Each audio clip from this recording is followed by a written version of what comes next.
Aktualisht në qarkun e Korçës shpërtheu ose kemi vatën e dytë në këtë sëmundje përveç vatës së Suecit. Shpërtheu edhe këtu, kemi 2-3 ditë dërgojmë analizat, u konfirmua pozitiv, detyrimisht sot po kryejmë analizat, po kryejmë eliminimin.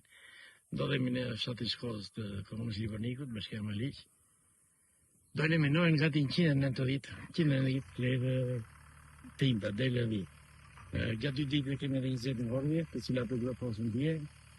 Edhe 190 do janë rreth 210-211 plehë dëm ose sëmundje në këtë plehë. Rreziku është prezent. Ne kemi përcaktuar zonën 3 km, 10 km, zona 3 km përfshin fshata Zvojq,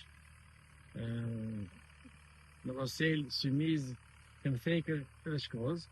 Edhe masat i kemi izoluar ose i kemi ndarë, kemi porositur të gjithë fermerët të cilët mos bashkëpunojnë, mos kalojnë në këtë zonë ku ka qenë kjo sëmundje.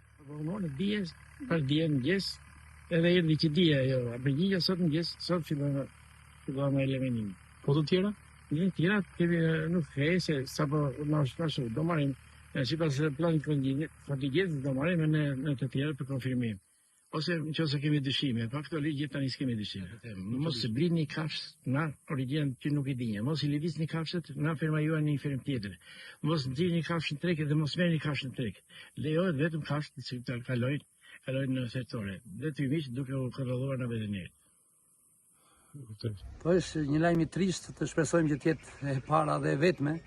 Unë po shkoj vetë në vendngjarje për ta parë situatën dhe për të dhënë sensibilizuar dhe për të dhënë mesazhet për lëvizje sa më të pakta, për blerje sa më të pakta të blegtorisë në këtë moment.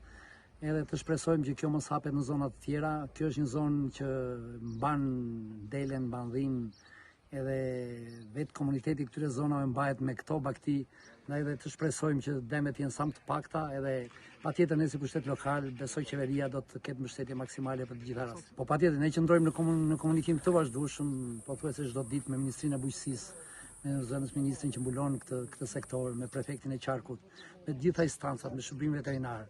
Të shpresojmë që të minimizohen, por ne jemi në ndjekje të situatës, pasi kemi bërë takime me kryetarët e fshatar, me drejtues të njësive administrative, me blegtor, për të bërë lëvizje sa më të pakta, për të mos bërë blerje vend e pa vend, po të ndalohet blerja në këtë moment në mënyrë kategorike, mos lëvizin tufat nga njëra zonë tek tjetra. Ka disa masa, ka një udhëzim të veçantë për këtë punë që e kemi diskutuar, e kemi bërë prezent, të shpresojmë që fjala edhe ajo çfarë Ministria e Bujqësisë ka rekomanduar të merret në konsiderat nga të gjitha masat i kemi marrë, ne shpresojmë që